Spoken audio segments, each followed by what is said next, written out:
Good morning all. सबसे पहले आपने मुझसे पूछा है चेसांक दलाल कि बेटा ये किस लेसन पढ़ने के बाद और सेल्फ वो हम अपने आप से क्वेश्चन आंसर कर सकते हैं नहीं, तो obviously go for that, I don't have any problem. और जितनी आप खुद से लिखोगे वही रट्टाफिकेशन और बाकी सारी चीज़ें हट जाती हैं। That's great thing, do for it. Second thing जो ये है कि कुछ स्टूडेंट्स काम नहीं कर रहे हैं। जितनी भी नोटबुक आई हैं, आई थिंक 12th क्लास से बहुत कम रिस्पॉन्स है। गर्ल्स का फिर भी था, लेकिन बॉयज़ तो बस एक्सट्रीम लेवल तक जा रहे हैं, है ना। इवन जिन बच्चों के नाम बोले गए थे उनका भी वर्क सेंड अभी तक नहीं हुआ गया है। अल्फ़ाबेटिकली जिनके नाम आ चुके हैं वो बच्चे भी अपना काम नहीं सेंड कर पाए हैं।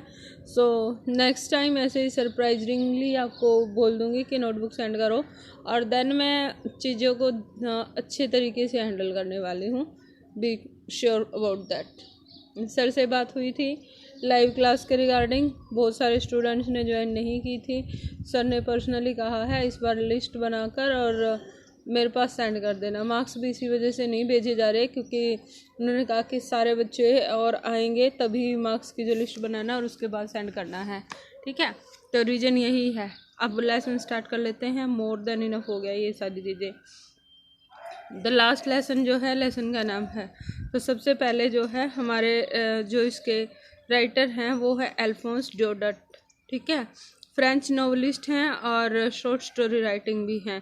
अच्छे ये चीज़ें जो हैं पेपर में बिल्कुल नहीं पूछी जाती, बट अगर आप अपने आंसर में इन चीज़ों को इंक्लूड करते हो तो आंसर थोड़ा सा इम्प्रेसिव बनता है, ठीक है। The last lesson is set in the, ये लेसन के जो हमारा स्टार्ट हो रहा है उससे रिलेटेड चीज़ें हैं। The last lesson is set in the days of Franco Persian war 1870-71 in which the France was defeated by Persia led by Bismarck. तो ये जो लेसन था ये कब का है? फ्रैंको पर्शियन वार हुई थी 1870 और 1871 में, okay. France was defeated by Persia led by Bismarck. जो बिस्मार्क जो था ना वो बेटा लीडर था पर्शिया का, और उसकी वजह से जो है फ्रांस को डिफीटेड कर दिया गया, यानी कि हरा दिया गया था। Prussia then consisted of what now we are the nation of Germany, Poland and part of Austria. अब प्रेजेंट टाइम में जिसको हम जर्मनी, पोलैंड और कुछ पार्ट जो है ऑस्ट्रिया के इंक्लूडेड हैं उसमें, ठीक है। In this story the French district of Alsace and Lorraine have passed into Prussian hands. तो स्टोरी क्या है, किस टाइम की है कि फ्रेंच के कुछ डिस्ट्रिक्ट थे और स्पेसिफिक डिस्ट्रिक्ट्स के नाम है अल्सेस एंड लोरेन। इन दोनों को पर्शियंस को सौंप दिया गया था। Read the story to find out what effect this had on life at school. तो ये जो सारा प्रोसेस हुआ, छोटी छोटी चीज़ें, मतलब एक कोई भी मान लो कोरोना का ही लगा लो, पता नहीं मैं हर बार यही क्यों लेके आती हूँ एग्जांपल, लेकिन इस जैसे एक ये डिजीज है जिसकी वजह से हमारी स्कूल लाइफ भी कहीं ना कहीं इफेक्टेड है ना।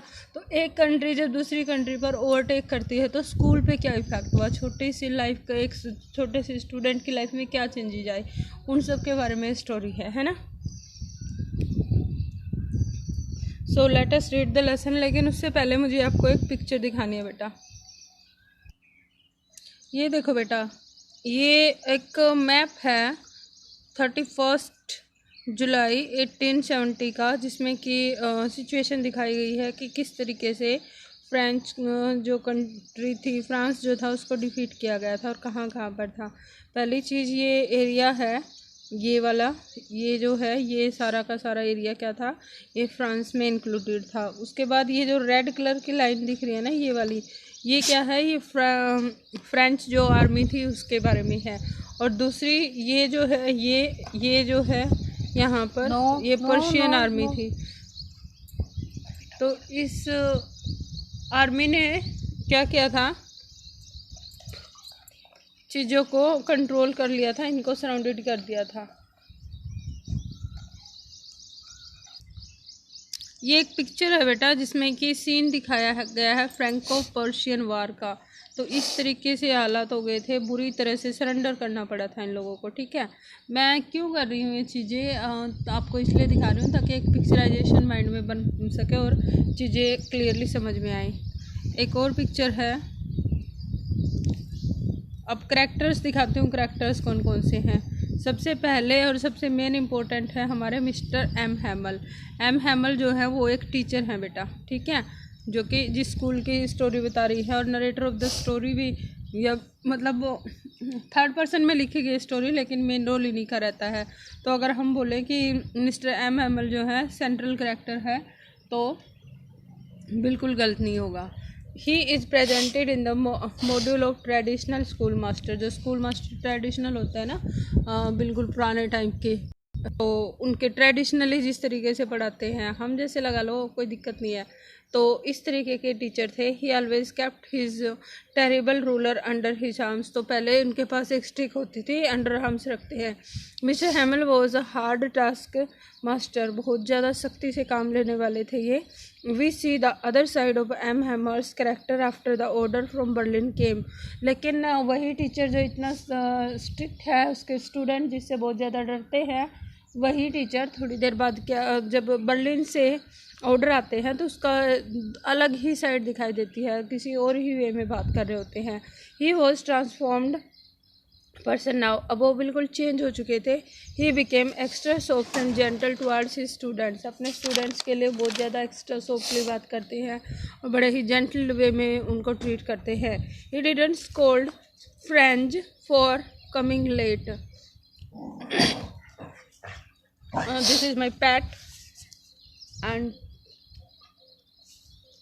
creating disturbance actually. Avoid it.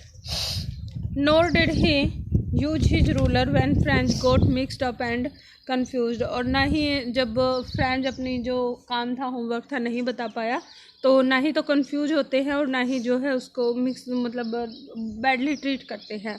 He declared that it was his last lesson in French. बच्चों को बता देते कि ये लास्ट फ्रेंच का लास्ट लेसन था। उसके बाद mister Hamel was highly respected both by the students and the village elders. जो गांव के बड़े थे वो भी और जो बच्चे थे वो भी बहुत ज़्यादा रिस्पेक्ट करते थे उनके। He had completed 40 years. उन्होंने एक स्कूल में 40 ईयर टीचिंग की थी, 40 year in the same school. The village elders came to pay their respect to such a grand teacher.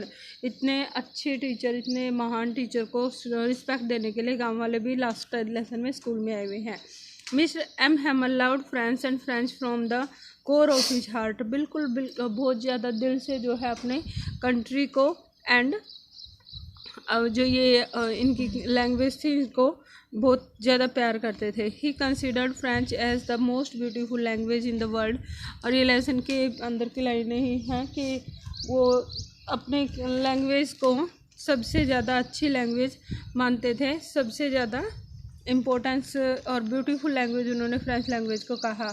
He asked the people to guard it among themselves and never forget it. और उसने अपने students plus गांव के जो लोग आए थे उनको बोला कि इस लैंग्वेज को गार्ड करना है, यानी कि इसको प्रोटेक्शन करनी है और कभी इसको नहीं भूलना है। तो ये मिस्टर एम हैमल थे, ठीक है। अब देखो ये जो लड़का है जो कि स्टोरी के बारे में बता रहा होगा, उस दिन लेट स्टार्ट किया ऑल दिस थिंग्स। देखो लिटिल फ्रेंच। अच्छा एक चीज़ देखो बेटा, एक स्पेलिंग है फ्रेंच, FRAN और Z, फ्रेंच। फ्रेंच जो है एक छोटे स्कूल गोइंग बॉय का नाम है। उसके बाद फ्रेंच है, FRENCH, फ्रेंच। फ्रेंच क्या है, लैंग्वेज है। और एक है बेटा हमारा फ्रांस, FRANCE, फ्रांस। फ्रांस क्या है, कंट्री है, आपको पता ही है। तो क्योंकि तीनों स्पेलिंग ना ये इस सेम सी दिखने वाली है, तो बच्चे फ्रेंच, फ्रांस और फ्रेंच में कंफ्यूज हो जाते हैं। बहुत बार देखा है, सिली लगेगा लेकिन चीज़ें इस तरीके से होती है। तो मेक श्योर कि आप ये पॉइंट यहीं पर क्लियर करके चल रहे हो। अब आगे है, little French was a student of a school in else's. तो हमने दो स्टेट देखी थी, एल्सेस एंड लोरेन की, स्टार्टिंग में जो डिस्क्रिप्शन दिया हुआ था। तो ये बोलता है कि फ्रेंच जो है अल्सेस के स्कूल में एक स्टूडेंट है। M Hamel was the school master, और उसी स्कूल में मिस्टर एम हैमल जो है वो टीच करते हैं। French was not a brilliant student, बहुत अच्छा स्टूडेंट नहीं है। He didn't prepare his lesson on participle. तो जिस दिन का ये स्टोरी है, जिस दिन को डिस्क्राइब कर रही है, लास्ट लेसन वाले डे पार्टिसिपल का काम मिला हुआ था और उसने कंप्लीट नहीं किया था। When he was asked to recite करना मतलब दोहराना, he got mixed up and confuse. तो सारी चीज़ें उसने मिक्सअप कर गई, मतलब भूल गया बीच में ही, और क्या है, कन्फ्यूज हो गया।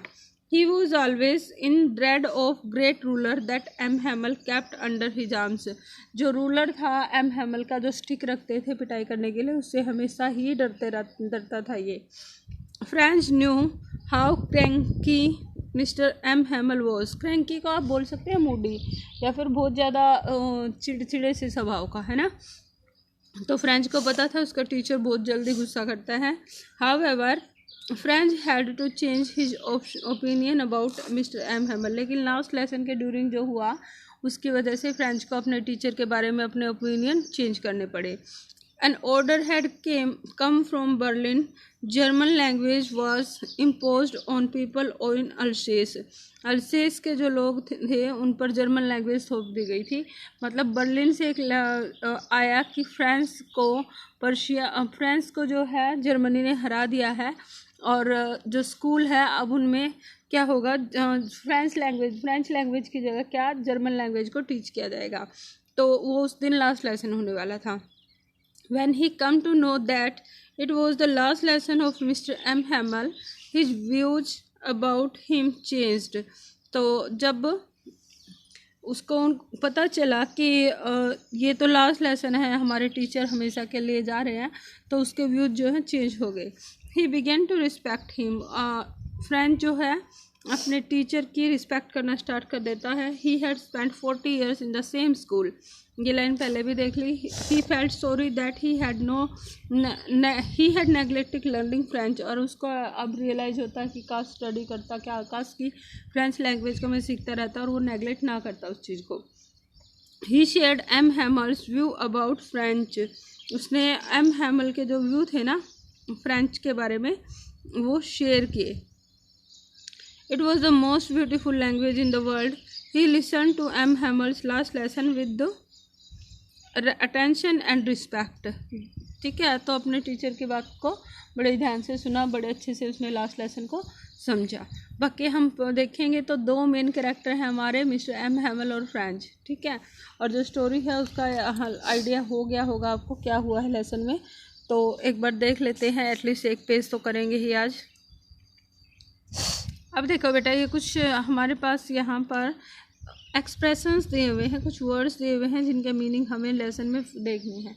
सबसे पहले वर्ड है इन ग्रेट ड्रेड ऑफ, मतलब बहुत ज़्यादा डरा हुआ होना, extremely feared of. Counted on होता है depended on. Thumbed at the edges, तो वो किनारे, ये बुक्स के रेफरेंस में है। जब बुक को बहुत ज़्यादा यूज कर लेते हैं ना, तो उसके किनारे पर जो थंब जो होते हैं ना, मतलब फिंगर्स के निशान बन जाते हैं। इन यूनिसेंस का मतलब होता है एक साथ, जैसे प्रेयर बोलते हैं या फिर छोटे बच्चे लेसन बोलते हैं ना, तो मान लो टेबल बुलवाए जा रहे हैं, दैट यूनिसेंस किया जाता है उस लेसन को। ठीक है, इन ग्रेट बशल का मतलब होता है आप बहुत ज़्यादा शोर शराबा। री अप्रोच आवर सेल्फ विद, अपने आप तक किसी चीज़ तक रिप्रोच करना मतलब कि किसी चीज़ को तक पहुंचना। ठीक है, अब देखो बेटा, आई स्टार्टेड, और जैसे कि बात हुई थी, नरेटर जो है ये है हमारा फ्रेंच, जो लड़का है फ्रेंच वो बताएगा इस स्टोरी को। तो ये जो स्टोरी है ये यहाँ पर लिखी गई है फर्स्ट पर्सन में, कहीं डिस्क्रिप्शन थर्ड पर्सन में मिलता है, लेकिन फ्रेंच जो है स्टोरी को बता रहा है, नरेटर है। I started for school very late that morning and was in great dread of scolding, especially because M. Hamel had said that he would question us on participles. अब ये बोल रहा है कि एक तो स्कूल के लिए लेट हो गया था, उस दिन स्कूल में लेट था, और दूसरा बोलता है कि ग्रेट ड्रेड ऑफ स्कोल्डिंग में था, कि बहुत ज़्यादा डर लग रहा था कि डांट पड़ने वाली है। स्पेशली क्यों, क्या खास था? M Hamel said, Mister M Hamel जो उसके टीचर थे उन्होंने बोला था he would question us on participles, तो पार्टिसिपल्स के जो रूल्स होते हैं उन पर क्वेश्चंस पूछे जाएंगे, ये होमवर्क मिला है। And I didn't know the first word about them, और कहता है कि मुझे उसके बारे में वेरी फर्स्ट वर्ड मतलब कुछ भी नहीं आता था। For a moment I thought of running away and spending the day out of the doors.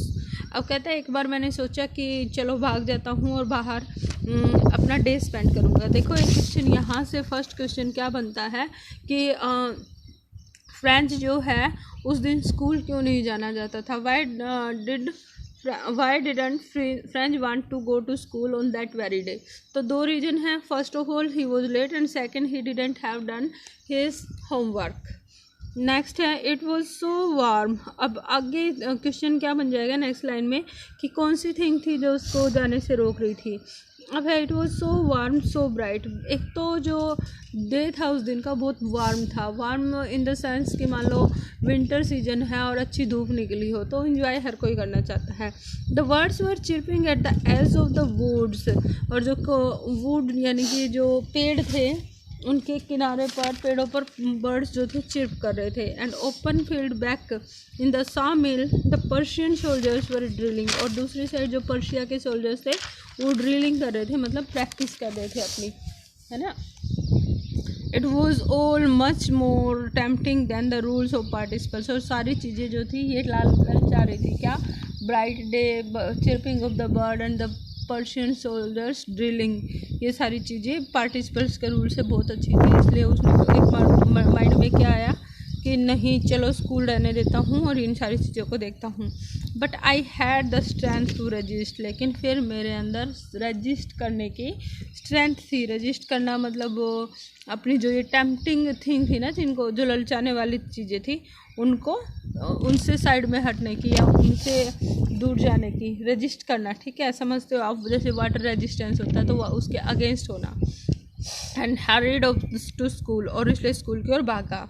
When I pass the town hall there was a crowd in front of the bulletin board. अब कहता है town hall, ये town hall क्या है कि एक building है जो कि पब्लिक बिल्डिंग है, वहाँ पर एक बुलेटिन बोर्ड लगा हुआ है। जैसे हम नोटिस बोर्ड बोल देते हैं ना, ऐसे ही बुलेटिन बोर्ड। तो पुराने टाइम में मैसेजिंग थोड़ी हो सकती थी कि व्हाट्सएप के थ्रू भेज दिया ये हुआ ये हुआ, तो उस बुलेटिन बोर्ड पर सारी न्यूज़ लिखी जाती हैं। तो वो बुलेटिन बोर्ड जो है उसके सामने टाउन हॉल है और वहाँ पर एक बुलेटिन बोर्ड लगा हुआ है, तो उसके सामने क्राउड है। There was a crowd in front of the bulletin board, तो बुलेटिन बोर्ड के सामने क्राउड था। For the last 2 years, all our bad news had come from there. तो अब ये बोल रहा है कि सारी की सारी जितनी भी न्यूज़ आई थी ना, बैड न्यूज़ के इन द सेंस के लड़ाई से रिलेटेड, और क्योंकि फ्रांस हार गया था तो ऑब्वियसली उनका जो सिचुएशन थी बहुत अच्छी नहीं रही होगी। तो उस बोर्ड पे 2 साल से लगातार 2 ईयर से जो है ये चल रहा था प्रोसेस, और 2 साल से लड़ाई चल रही है। उसके बाद कहते हैं कि सारी न्यूज़ वहीं से आई थी। The lost battles, the draft the order, एक second, the draft the order of the commanding officer and I thought to myself what without stopping what can be matter now. तो वो कहता है अब मैं बिना रुके भागा जा रहा है स्कूल की, और कह रहा है कि ड्राफ्टिंग ऑफिसर्स के जो ड्राफ्ट आते कमांडिंग ऑफिसर से, वो भी लड़ाई या जो हार गए थे वो भी सारी चीज़ें उसके ऊपर लिखी जाती थी। और फ्रेंच जो कि छोटा सा बच्चा है वो कह रहा है कि अब किस चीज़ के बारे में है नोटिस, क्या बता रहे हैं ये, ठीक है। Then, as I hurried by as fast as I could go, the blacksmith Vector, who was there with his apprentice reading the bulletin, called after me, "Don't go so fast, Bob. You will get to your school in plenty of time." अब क्या है, ये भागा जा रहा है as fast as I could, जितना तेज़ दौड़ सकता था उतनी तेज़ी स्कूल के लिए चला जा रहा है।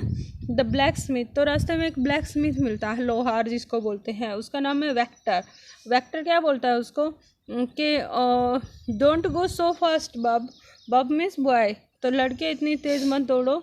You will get to your school in plenty of time, तुम्हारे पास तो बहुत ज़्यादा टाइम है, अभी स्कूल पहुंच जाओगे आराम से, है ना। और ये है वर्ड अपेरेंटिस, अपेरेंटिस होता है बेटा शिष्य, लेकिन स्टूडेंट्स या डिसिप्लिन उसको क्या है नहीं बोल सकते हम, क्योंकि जो अपेरेंटिस होता है वो कारीगर जो होते हैं ना, जो हाथ से काम करने वाले होते हैं, उनके शिष्य, मतलब कोई टेक्निकल वर्क या फिर जिसको मतलब किसी सामान को बनाने वाले, जैसे अपेरेंटिस वर्ड हम कहाँ पर यूज करेंगे, जो पेंटर होते हैं उनके भी अपेरेंटिस हैं, तो इस तरीके से जो है यूज करते हैं, ठीक है। I thought he was making fun of me, और इसको लगा फ्रेंच को कि ये तो मेरा मजाक उड़ा रहा है, क्योंकि वो ऑलरेडी लेट था ना, तो उसको लगा कि बस मुझे चिढ़ाने के लिए बोले हैं। And reached M Hamel's little garden all out of breath, और बिना रुके बिना सांस लिए मिस्टर एम हैमल के गार्डन तक ये पहुंच जाता है। गार्डन मतलब स्कूल में जो गार्डन बना हुआ है वो। Usually when school began there was a great bustle, और कहता है कि जब स्कूल स्टार्ट होता था यूजुअली तो बहुत ज़्यादा बशल मतलब हसल एंड बशल होती थी, शोर शराबा होता था। Which could be heard in the street, जिसको कि हम स्ट्रीट में गली में ही सुन सकते थे। The opening and the closing of desk, lessons repeated in unison very loud with our hands over our ears to understand better, and the teacher's great ruler wrapping the table।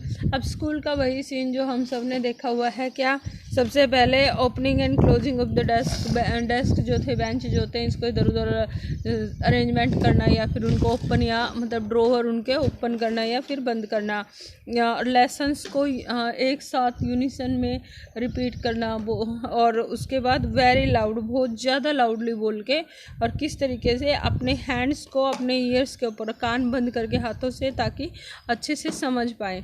And the teacher's great ruler rapping on the table, और वो teacher जो वो बच्चों को चुप करवाने के लिए रैप करता था, मतलब टेबल के ऊपर अपने रूलर को डंडे से मतलब थपथपाता है, वो सारी चीज़ें नॉर्मली स्कूल में होती थी।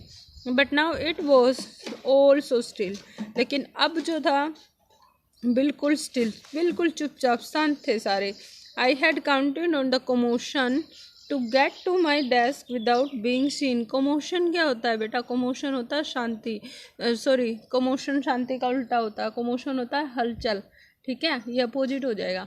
मतलब जो शोर शराबा हो रहा था उस पर मैंने डिपेंड किया था कि जो सब बात जैसे शोर होगा और हशल एंड बसल होगी, और मैं ऐसे ही उसमें एकदम से एंटर कर जाऊंगा। But of course that day everything had to be so quiet as Sunday morning. लेकिन उस दिन सब इतने शांत बैठे हुए थे जैसे कि संडे मॉर्निंग को, मतलब स्कूल ना लगा हो उस दिन होता है। Through the window, I saw my classmates already in their places, and my Mr. Hamel walking up and down with his terrible iron ruler under his arms।